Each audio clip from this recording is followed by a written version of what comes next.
करने के लिए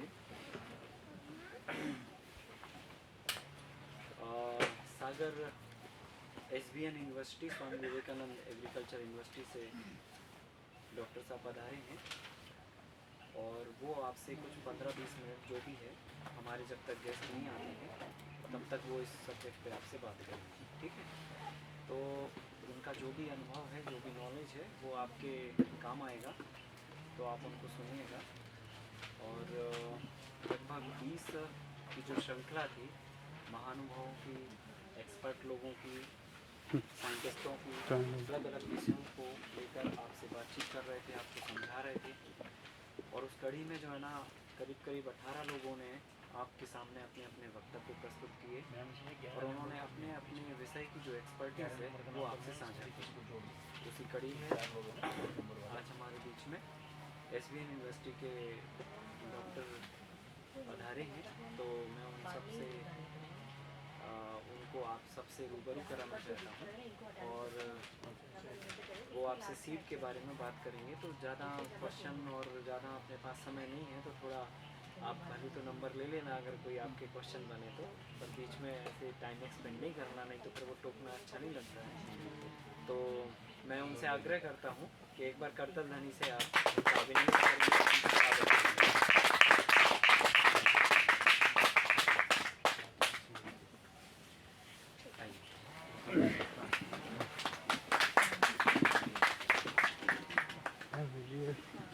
तो हमारे बीच में है सागर स्वामी विवेकानंद एग्रीकल्चर यूनिवर्सिटी के डॉक्टर साहब, जो आपसे सीड टेक्नोलॉजी पर और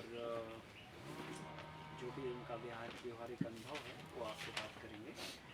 आप स्वामी विवेकानंद एग्रीकल्चर यूनिवर्सिटी में जो है ना बच्चों को पढ़ाते हैं, BSc MSc पढ़ाते हैं, और मैंने आपसे आग्रह किया कि हमारे किसान भाइयों को अपना अनुभव जो है साझा करने की कृपा करें। मैं डॉक्टर साहब को बताना चाहता हूँ, ये 30 दिवसीय जो है आयोजन है, जो भारत सरकार के कृषि एवं किसान कल्याण जो मंत्रालय है उसके अधीन भारत सरकार ने इस व्यवस्था को चलाने के लिए इसी मिनिस्ट्री के साथ में क्षेत्रीय जैविक कृषि केंद्रों का निर्माण किया। जो क्षेत्रीय जैविक कृषि केंद्र केवल और केवल प्राकृतिक और जैविक खेती के लिए कार्य करते हैं, वो रिसर्च भी करते हैं और एक्सटेंशन का भी काम करते हैं। क्योंकि विभाग जो है ना केमिकल और सब चीज़ों का काम करते हैं और उनके पास अपना एक लोड है, फिर कृषि विज्ञान केंद्रों के पास भी अपनी रिसर्च और अपना एक लोड है।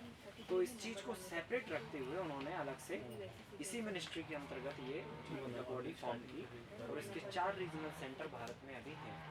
उन रीजनल सेंटर्स के माध्यम से अलग अलग राज्य जुड़े हुए हैं। तो नागपुर का जो रीजनल सेंटर है, जिसके कोऑर्डिनेटर डॉक्टर प्रियंका जी भी यहाँ पर हैं, और ये जो नागपुर का सेंटर है ये लगभग 5-6 राज्यों को मतलब कवर करता है। तो उसमें मध्य प्रदेश भी हमारा एक राज्य है, और इस राज्य में ये सागर जिले में उन्नत कृषि अध्ययन परिषद के साथ में मिलकर ये प्रोग्राम 30 दिवसीय चल रहा है। ये 2 तारीख से चालू हुआ था और 31 आज इसका समापन सत्र भी है। तो इस कड़ी में जो है आपको आमंत्रित किया गया है, और आप इन किसान भाइयों को जो भी आपके अनुभव हैं वो कृपया आप साझा करने की कृपा करें। तो मैं समय नष्ट ना करते हुए मैं आदरणीय डॉक्टर साहब से निवेदन करना चाहता हूँ कि वो अपना वक्तव्य प्रस्तुत करें आप सभी।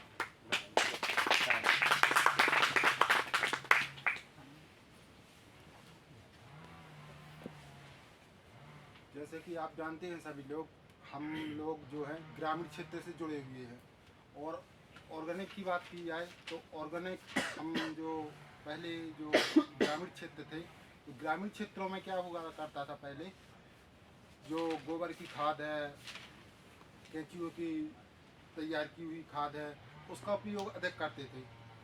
तो ग्रामीण से हम लोग सभी जुड़े हुए हैं, हर व्यक्ति ग्रामीण क्षेत्र का रहने वाला है। आज के क्षेत्र की बात की जाए तो कम से कम 70% लोग ग्रामीण क्षेत्र के रहने वाले हैं, ग्रामीण क्षेत्र में रहने वाले हैं।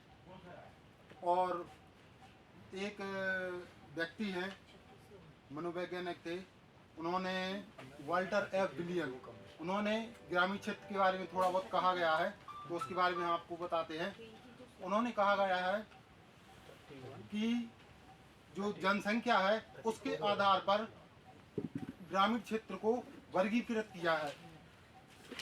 तो वाल्टर एफ विलियम थे, उन्होंने सोच थी इनकी कि हम क्यों ना जो शहरों की ओर जनता भाग रही है और जो तुम्हारे केमिकल वगैरह जो यूज कर रही है उसका हम उपयोग ना किए, क्योंकि उससे नुकसान बहुत होता है, मिट्टी एकदम बंजर हो जाती है। आपने देखा होगा कि दक्षिण साइड या जहाँ बारिश होती है निच्छलन की एक क्रिया होती है, जो पोषक तत्व होते हैं वो अधिक वर्षा हो जाने के कारण नीचे पहुंच जाते हैं निच्छलन के कारण। आपने देखा होगा मिट्टी खोदते हैं जब भूरा भूरा सा पाउडर निकलता है जहाँ अधिक वर्षा होती है, तो क्या है निच्छलन की क्रिया होती है और वो पानी जो बरसता है उसके साथ पोषक तत्व भी नीचे बैठ जाते हैं।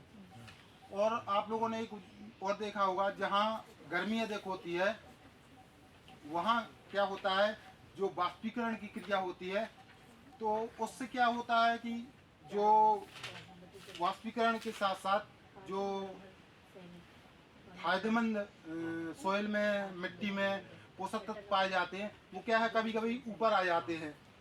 आपने देखा होगा राजस्थान साइड ऊपर पपड़ी सफ़ेद पपड़ी जम जाती है, पानी सूख जाता है तो सफ़ेद हो जाती है, और जहाँ अधिक बारिश होती है वहाँ नीचे पहुँच जाता है।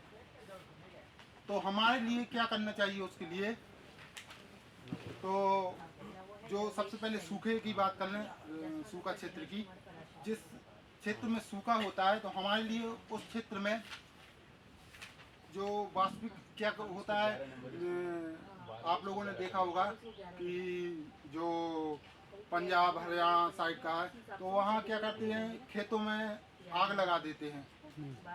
सबसे बड़ा नुकसान तो वही है, खेतों में आग नहीं लगानी चाहिए। जो डंडर खड़े होते हैं फसल काट लेते हैं, जो बच जाते हैं अवशेष उसको क्या करते हैं खेत में ही जला देते हैं।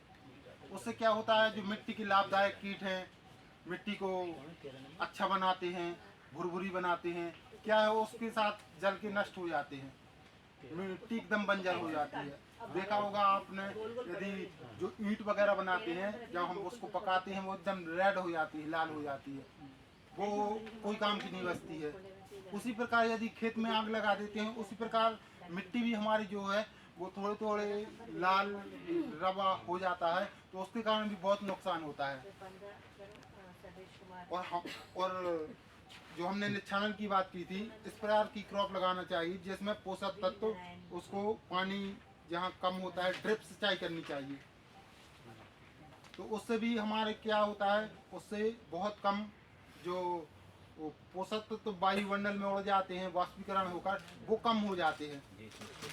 और जहाँ निच्छालन की क्रिया आप लोगों ने देखा होगा कि दक्षिण साइड चाय की खेती होती है, पहाड़ों पे की जाती है चाय की खेती। आप लोगों ने खेत में नहीं की जाती है, पहाड़ों पे की जाती है।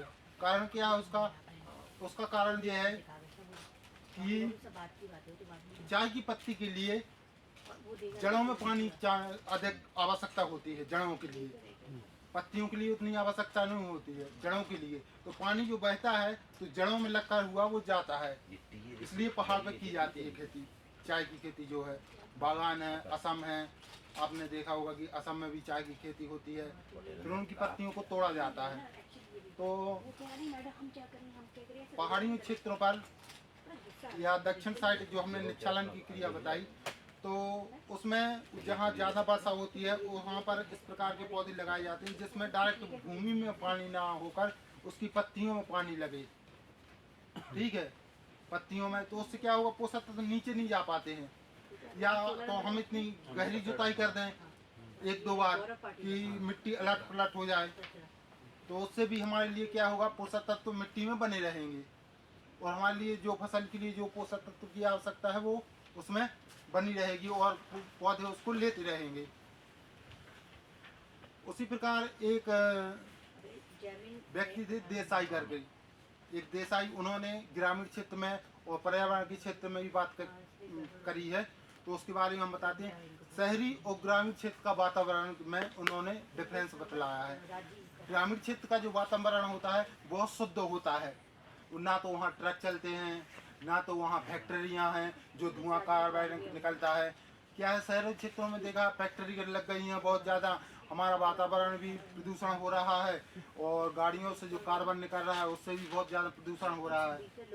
तो ग्रामीण क्षेत्र की उन्होंने बात की है, ग्रामीण क्षेत्र का पर्यावरण अच्छा होता है, वहाँ ट्रैफिक कम होता है, फैक्ट्रियाँ कम होती हैं, वहाँ पर जो व्यक्ति रहते हैं या हम जो खेती करते हैं उसमें कम नुकसान होता है। और हम बात करें तुम्हारे जैसे किसान है, जो अनाज और बीज में अंतर क्या है, कोई बताएगा? अनाज जो होता है हम खाने के लिए यूज करते हैं, ठीक है। बीज जो होता है हम अगली बुआई के लिए उसको रखते हैं। अधिकतर किसान क्या करते हैं, जो फसल उगाई उसी में से बीज बचा के रख लिया, फिर बो दिया, फिर अगली साल फिर बोया, फिर बचा के फिर रख लिया, इससे उत्पादन कम होता है। यदि आपको उत्पादन बढ़ाना है तो हमारे लिए जो बीज जैसे आधार बीज है, ठीक है, पंजीकृत बीज है, ठीक है, न्यूक्लियस सीड है, तो एक आता है ट्रूथफुली जो हमने बताया इसके पहले, वो किसान क्या करते हैं, उगाते हैं, स्वयं रख लेते हैं, वही बीज को बो देते हैं, वो ट्रूथफुली सीड कहलाता है। सर्टिफाइड सीड प्रमाणित बीज हमारे लिए किसानों को उपयोग में लाना चाहिए। इनकी जो शुद्धता होती है 100% इसकी बनी रहती है। यदि हम खेत में 100 बीज लगा रहे हैं, मान के चलो, उसमें से 50 जम रहे हैं, 50 मर जा रहे हैं, उत्पादन कहाँ से बढ़ेगा?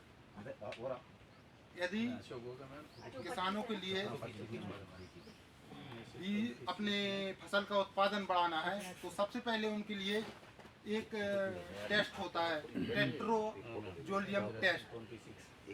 वो उसमें घोल बनाया जाता है, उस घोल में बीज डाल दिए जाते हैं और कुछ बीज जो रहते हैं मूल रंग अपने जो बाद रंग में बने रहते हैं, कुछ रेड हो जाते हैं, तो उसमें हम उसको पहचान कर सकते हैं किस प्रकार के बीजों को हमें बोना चाहिए, किस प्रकार के बीज को नहीं बोना चाहिए।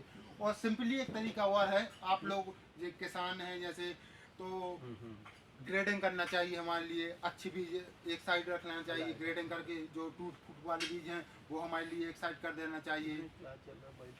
और सबसे पहला पॉइंट आता है एम्ब्रियो, जो उसका भ्रूण होता है बीज का भ्रूण होता है। जब तक बीज कितना ही अच्छा स्वस्थ हो, हेल्थी हो, ऊपर से देखने में अच्छा लग रहा है आपको भी, आपने बो दिया बीज 150 बीज, उदाहरण में बता रहे हैं 150 बीज आपने बो दिए, तो उनका ऊपर से अच्छा था, स्वस्थ था, आपने बोल दिए, उसका एम्ब्रियो था ही नहीं, भ्रूण जैसे बोलते हैं वो था ही नहीं, तो उसमें से आपने 150 बीज हुए, उसमें से शायद है किसी का भ्रूण जिंदा हो तो जमाएंगे आपके 10-20 बीज, नहीं तो वहाँ की मर जाएंगे।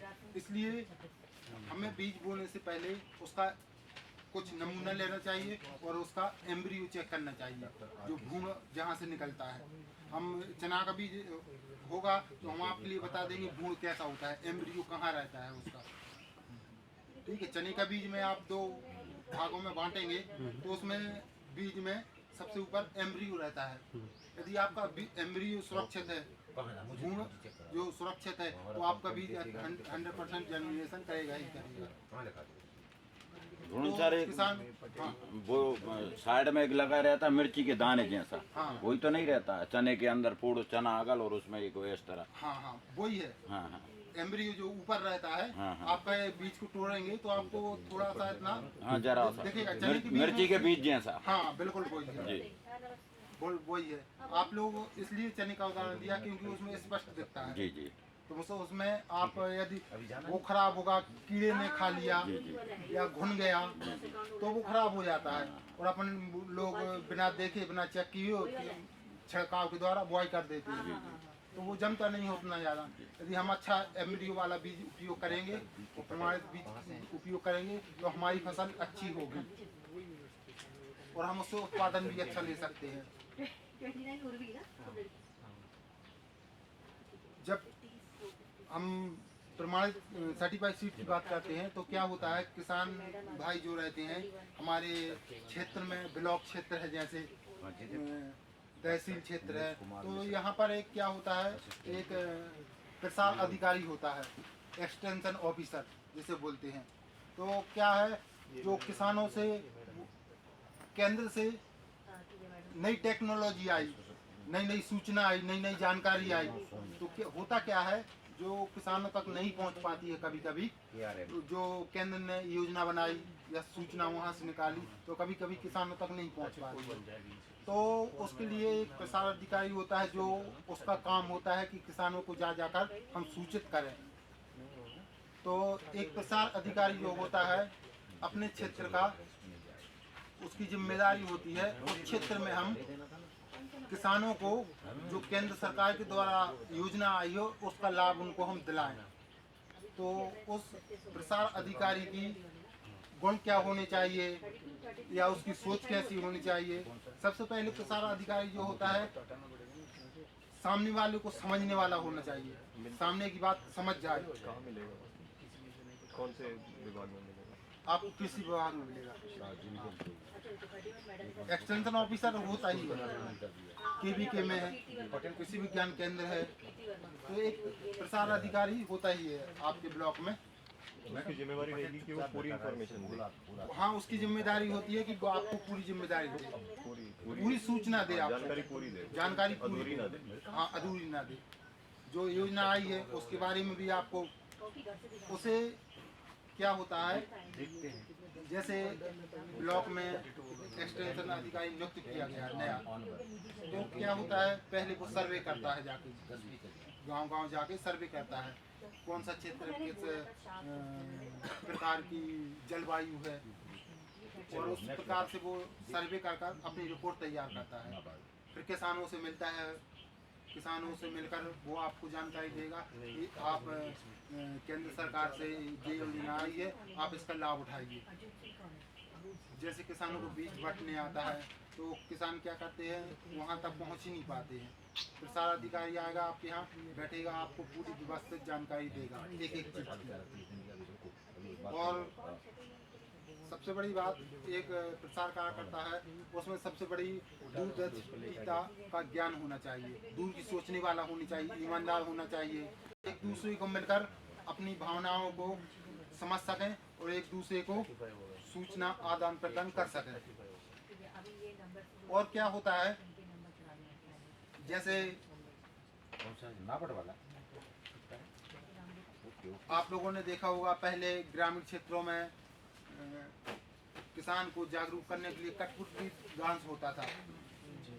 कठपुतली डांस आप लोगों सभी परिचित होंगे। क्या होता था, उसको बताया जाता था कि हम इस प्रकार से कठपुतली चलाते हैं। उनका एक मुद्दा होता था कि हम कोई भी कार्यक्रम ऑर्गेनाइज जो कर रहे हैं उसको व्यवस्थित करके जनता को वीडियो के माध्यम से, मतलब उस टाइम का वीडियो जो लाइव जो देखते थे उसको कैसे समझा सकें। तो कठपुतलियों के माध्यम से भी लोग क्या करते थे, समझाते थे और उसको समझाते थे। कई नाटक करते थे, नाटक मंडली जो होती है ग्रामीण क्षेत्र में समझाते थे। तो पहले का क्षेत्र जो पहले थे, किसान इतने रासायनिक खादों का उपयोग नहीं करते थे, अपने खेत में मोटे अनाज लगाते थे। ठीक है, आजकल के देखा मोटे अनाज एकदम ना के बराबर उपयोग कर रहे हैं। क्या है जो हम बोलते हैं फसल चक्र। फसल चक्र क्या है? फसल चक्र एक फसल बोने के बाद दूसरी फसल बोना। जैसे आपने इस बार गेहूँ लगाया, अगली बार फिर गेहूँ लगा दिया, अगली बार फिर गेहूँ लगाया। इस प्रकार से करते जाएंगे तो आपका उत्पादन कम होता जाएगा। आपने गेहूँ लगाया, फिर चना लगाया, गेहूँ लगाया, अरहर लगाई, इस प्रकार से आप करेंगे तो आपका उत्पादन भी बढ़ेगा। इंटरक्रॉपिंग जो फसल चक्र होता है, तो फसल चक्र भी अपनाना चाहिए हमारे लिए। सबसे महत्वपूर्ण होता है फसल चक्र। और इसके बाद यदि आपकी बात की जाए,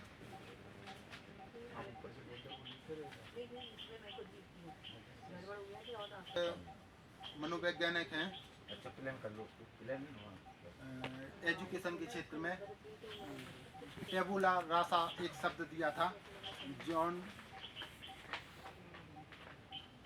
विलियम्स उनका नाम था, के द्वारा कही गई थी कि टेबुला रासा कि कोई भी क्षेत्र है वो खाली तख्ती के समान होता है। जैसे बच्चा मान लो, बच्चा है खाली तख्ती के समान है, उसमें कुछ नहीं आता है। आप जो उसमें डालेंगे वही आप उसमें पाएंगे। बिल्कुल वही किसानों वाली बात है, आप जो बोएंगे वही उसमें पाएंगे। हमने वही बताया आपको, खाली तख्ती के समान जो बच्चे दोगे आप वही आपका फील्ड पे अप्लाई। और इसमें सीखना, साथ में सीखना क्या होता है, आप लोग सीखते चलते हो। सीखने की एक ऐसी प्रक्रिया है जो जन्म से लेकर मृत्यु तक चलती है। सीखना कभी बंद नहीं होता है। आप यहाँ आए, यहाँ भी कुछ सीख के जाएंगे। सर ने आपको क्लास लगाई, आप यहाँ कुछ सीखे। सीखना जन्म से लेकर मृत्यु तक चलने वाली क्रिया है। सीखना कभी बंद नहीं होता है। जैसे आप मान के चलो, आप छोटे थे तो उस टाइम पे क्या कर रहे थे, आप साइकिल चलाना सीख रहे थे मान के चलो। तो साइकिल चलाना जब आप सीख रहे थे तो कई बार गिरे हो गए, उठे हो गए, गिरे हो गए। चलाते चलाते आप एक दिन ऐसा आया, आप उसको रखने चलाने लगे। पहले आप इतने प्रैक्टिस हो गया आपको चलाने में, एक हाथ छोड़कर भी चलाने लगे, आप दूसरे हाथ से काम करने लगे। फिर समय आया दोनों हाथ छोड़ देते हैं कोई। हाँ, हम छोड़ देते हैं मोटरसाइकिल पे। हाँ, अरे वाह, है ना, प्रैक्टिस हो जाती। प्रैक्टिस हो गई वो आपकी। बिल्कुल। कोई किसान है जी। सीधा सीधा, वो अपनी फील्ड पे जितना प्रैक्टिस, जितना अनुभव होगा उतना उसका आगे का कार्य बढ़ेगा। जी जी। मोटरसाइकिल, वो साइकिल आपने सीख ली, अब क्या है आगे बढ़े आपको मोटरसाइकिल चलाना सीखना। जैसे कि तो आपने साइकिल चलाना तो सीख लिया, मोटरसाइकिल अब चलाएंगे जब उच्च स्तर का ज्ञान हो जाएगा आपका, थोड़ा सा हाई लेवल ज़्यादा हो जाएगा। साइकिल में पेडल मारने पड़ते हैं, मोटरसाइकिल में एक्सीलेटर का ध्यान देना होता है, गियर का ध्यान देना होता है, इंडिकेटर का ध्यान होता है, लाइट का भी ध्यान देना होता है, तमाम चीज़ों का ध्यान देना होता है। मगर बैलेंस वही काम आएगा जो आपकी साइकिल में काम आया था। चाहिए बैलेंस चलाने का वो उच्च स्तर का थोड़ा सा ज्ञान हो जाता है आपका। तो इस प्रकार से सीखने की जो प्रक्रिया है हमारी लाइफ टाइम चलती रहती है। चलिए डॉक्टर साहब का बहुत बहुत धन्यवाद। इसलिए जो है ना ज़्यादा लंबा समय हम लोग उसको छोटे रूप में कर रहे हैं। तो आप हमारे बीच में आए आग्रह पे। मैं उन्नत कृषि अध्ययन परिषद की तरफ से और क्षेत्रीय जैविक कृषि केंद्र नागपुर की तरफ से आपका हृदयपूर्वक आभार और अभिनंदन प्रकट करना चाहता हूँ कि उन्होंने अपना कीमती वक्त हमारे बीच में साझा किया। और बहुत ही कम शब्दों में यही होता है एक कलाकार की भूमिका कि वो कम शब्दों में जो है ना अपनी छाप छोड़ जाए। तो आपने भ्रूण के बारे में बताया, ये नई बात थी। देखिए हम लोगों ने 30 दिन का सेशन लिया, लेकिन ये भ्रूण शब्द जो है ना सीड को लेकर कितनी बातचीतें हुई, लेकिन ये जो कि सीड में भ्रूण होना बहुत आवश्यक है, ये आपने बताया। तो निश्चित ही कहीं ना कहीं हमारे काम की बात है और इससे हमारी खेती भी बहुत अच्छी होगी। डॉक्टर साहब अपना नंबर लेते रहे हैं, आपको कभी ज़रूरत पड़े तो आप उनको याद कर सकते हैं, उनसे बात संवाद भी कर सकते हैं। तो बहुत बहुत धन्यवाद आपका, आप हृदयपूर्वक यहाँ पे पधारे। और आप सबकी तरफ से भी मैं चाहता हूँ एक बार जोरदार करके अभी आपको यहीं पर रुकना है। अभी हमारा समापन सत्र, हम लोग समापन सत्र की तरफ आगे बढ़ रहे हैं। तो 10-5 मिनट का कुछ टाइम है, तो या तो आपको पानी वानी पीना है तो आप पी जाइए। इनका टी ब्रेक हो गया होगा तो